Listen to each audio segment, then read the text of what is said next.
Barreto. Então, Gustavo, por gentileza, assuma aqui a mesa conosco. Obrigado. E aí, Gustavo? Eu quero passar a palavra ao Dr. Roberto Cidade, representando o Instituto Brasileiro de Mercado de Capitais, para que ele faça a exposição dele. Roberto, a palavra é sua. Obrigado. Gostaria de agradecer, em primeiro lugar, o convite, deputado Aécio. Enfim, bom dia a todos. Bom, vim com a missão de falar a respeito das questões envolvendo o comércio internacional, o direito do comércio internacional e, falar a respeito das questões das inovações e muita evolução que esse novo código pode trazer, facilitando, então, o que? As relações comerciais internacionais do Brasil. É uma verdade absoluta, que a gente vive num mundo globalizado nos dias de hoje. Grande parte dessa globalização só é possível por conta do comércio internacional. Isso é praticamente o que gira o mundo hoje em dia. A tradição brasileira dentro do comércio internacional ela é muito recente. De uma maneira significativa, o Brasil tem uma participação significativa, provavelmente nas 2 últimas décadas. Com isso, vamos dizer que somos bebês ainda dentro dessa esfera.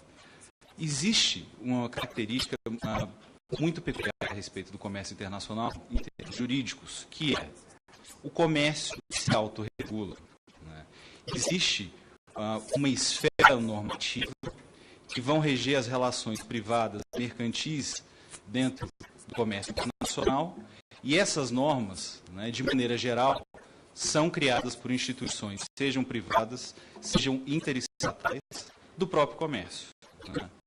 Qual a razão de ser do próprio comércio regular? Ele vai se livrar das amarras dos poderes legislativos e das legislações nacionais.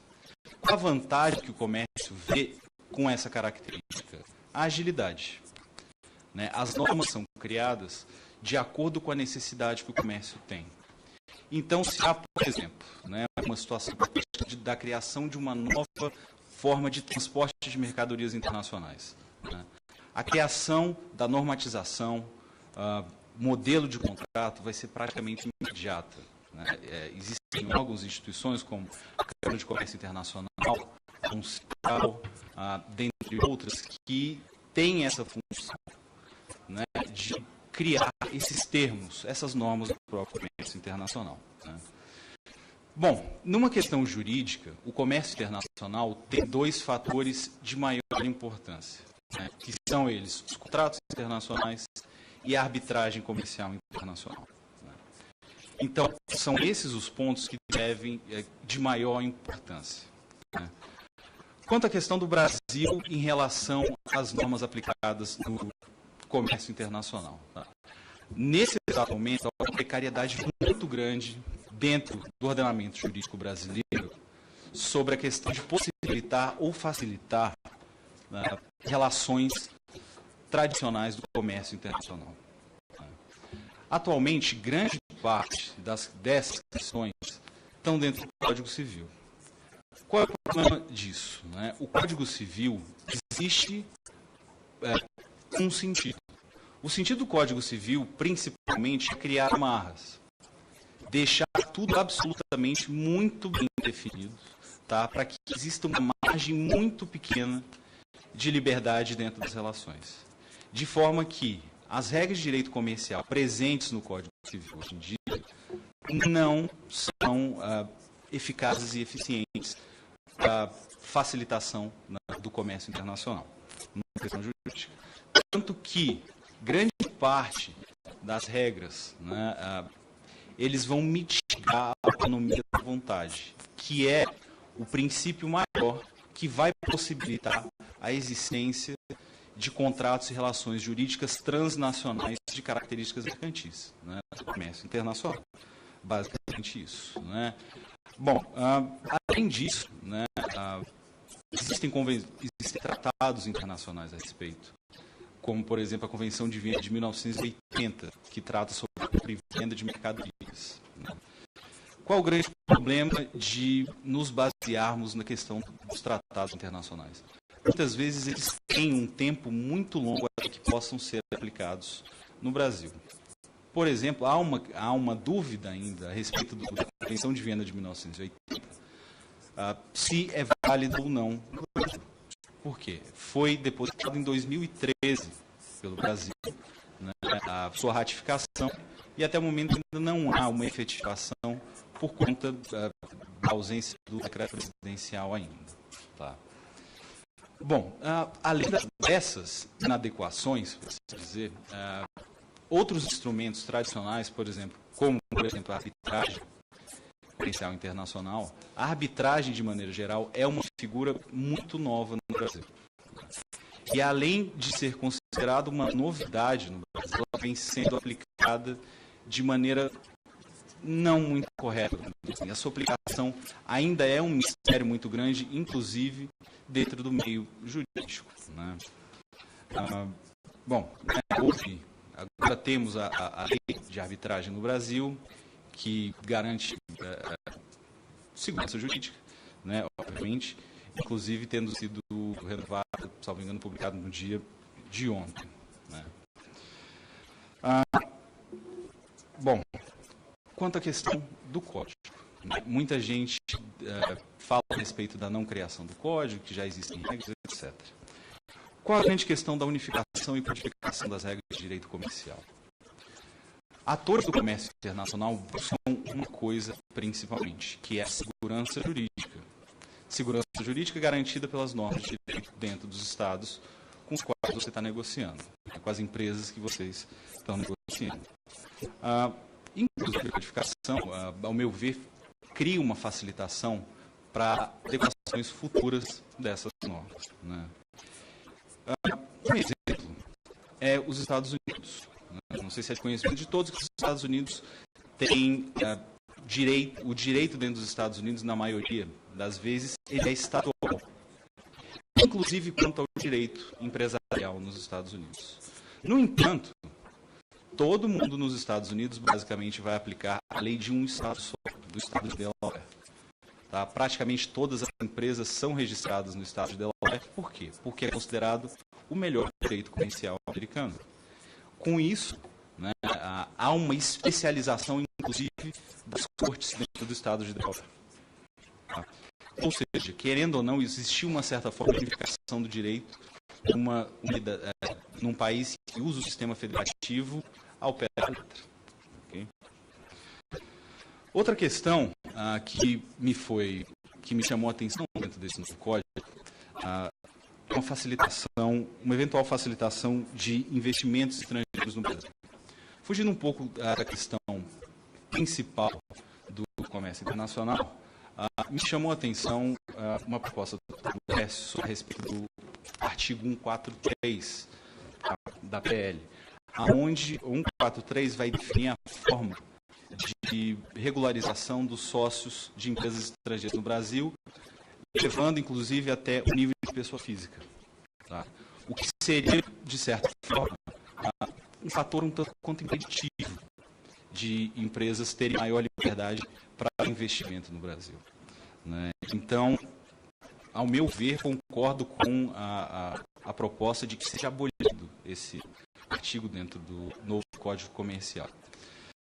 Com essa questão, né, pode parecer eventualmente uma insegurança jurídica, tá?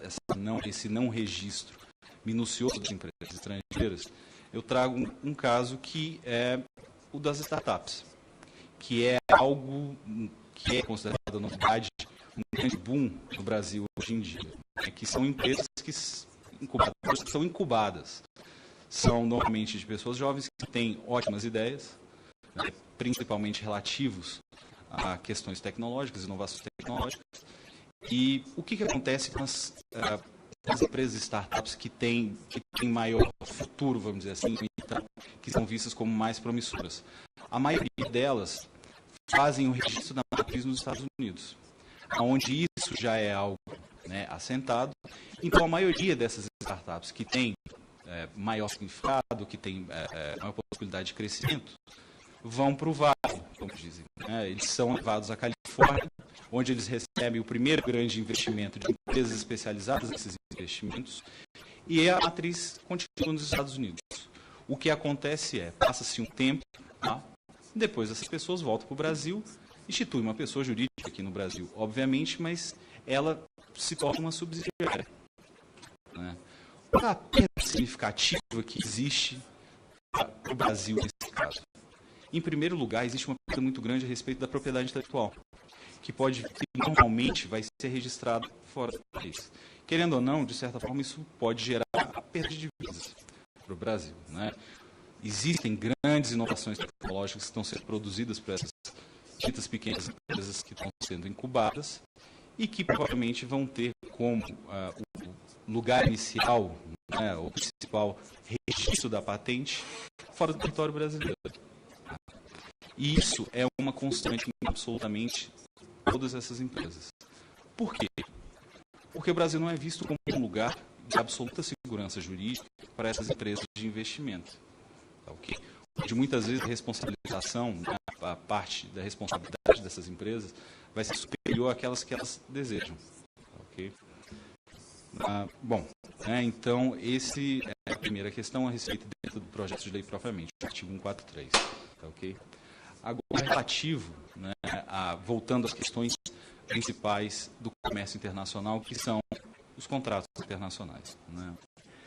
Atualmente, a autonomia da vontade, o princípio da autonomia da vontade, que é o princípio que garante liberdade às partes de contratação, ou seja, escolha da legislação, local do foro para julgamento, instituição do procedimento de arbitragem, ou mesmo a utilização das normas do comércio internacional, que são chamadas lex mercator, que são aquelas normas que não estão atreladas a nenhum ordenamento jurídico, e são criadas por essas instituições privadas do comércio.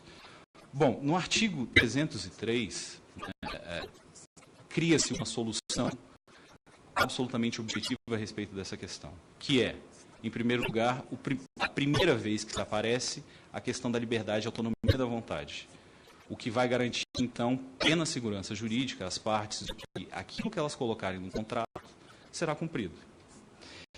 Isso no inciso primeiro. E no inciso quarto, fala a respeito da questão dos costumes do comércio. Esse inciso cai como uma luva dentro do comércio internacional a possibilidade de utilização dessa dita lex mercatória, essas normas são criadas pelo próprio comércio. Okay? Até então, existe dentro da legislação brasileira, na lei de introdução às normas de direito brasileiro, a antiga LIC, uma mitigação da autonomia da vontade, indo um caminho contrário àquilo que é desejável para os atores do comércio internacional.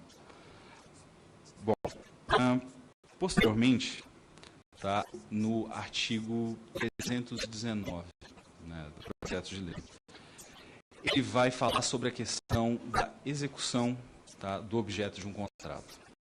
Até então, aqui no Brasil, inclusive o entendimento assentado da STJ era que, de novo, uma forma de mitigação da autonomia da vontade, em que o objeto de um contrato sendo executado no Brasil, independente daquilo que estivesse constando no contrato, poderia ser julgado aqui no Brasil. Não poderia se esquivar de utilizar o foro brasileiro para resolver o problema oriundo desse contrato. Já existe uma solução, que é a arbitragem, que nesse ponto os tribunais, hoje em dia, atuam de maneira eficaz, aonde eles são absolutamente, declaram a competência absoluta, ou seja, se há uma cláusula arbitral, sai do judiciário absolutamente a possibilidade de julgamento dessa questão. E, posteriormente, o artigo 338 do projeto de lei também. Um dos termos mais importantes utilizados dentro do comércio internacional se chama Incoterms. Incoterms são criados pela Câmara de Comércio Internacional de Paris, a CCI. O que são os Incoterms? Os Incoterms estão presentes em absolutamente todos os contratos internacionais. Me dou o direito de dizer praticamente todos, pelo menos. Os incoterms fazem o quê? Eles determinam o momento de transição da responsabilidade entre o comprador e o fornecedor. Tá? Essas pequenas causas que são inseridas no contrato vão dizer a responsabilidade do comprador será a partir do momento em que a mercadoria sair da fábrica e entrar no caminhão, ou no momento que ela for carregada no navio, etc. Existem mais de 10 formas de você definir a transição dessa responsabilidade. Nesse artigo, que fala sobre a questão da responsabilidade sobre o mercadoria, tá, existe ao final a determinação no caso de omissão dentro do contrato. Ou seja, retira a amarra de definir o momento da responsabilidade de cada uma das partes dentro de uma transação comercial, de forma que garante, né, a utilização dos incoterms, que são elementos absolutamente essenciais e primordiais para a existência e bom funcionamento do comércio internacional. Né. Com isso, né, a meu ver, né, esse novo Código Comercial vai solucionar um grande problema que é existente dentro do ordenamento jurídico brasileiro, que é a criação de amarras. Ou seja, existem normas que vão determinar coisas demais, tirando a liberdade das partes do seu contrato, da forma de contratar. Qual é a grande necessidade do comércio internacional? Liberdade. E essa liberdade de contratação, liberdade de maneira geral, deve ser garantida dentro do ordenamento jurídico dos países. De forma que esse código, nesses pequenos exemplos, nesses artigos que eu mencionei, vão garantir absolutamente todos os elementos que são necessários para o comércio funcionar bem. A utilização das normas que são utilizadas no mundo inteiro e a garantia de que elas serão cumpridas, tá, caso eventualmente venham a ser julgadas no território brasileiro. De forma que isso vai criar uma segurança jurídica muito grande para atores estrangeiros e, com toda certeza, há uma facilitação maior dentro, né, das transações comerciais transnacionais com o Brasil. Né? Então, é basicamente isso. O comércio,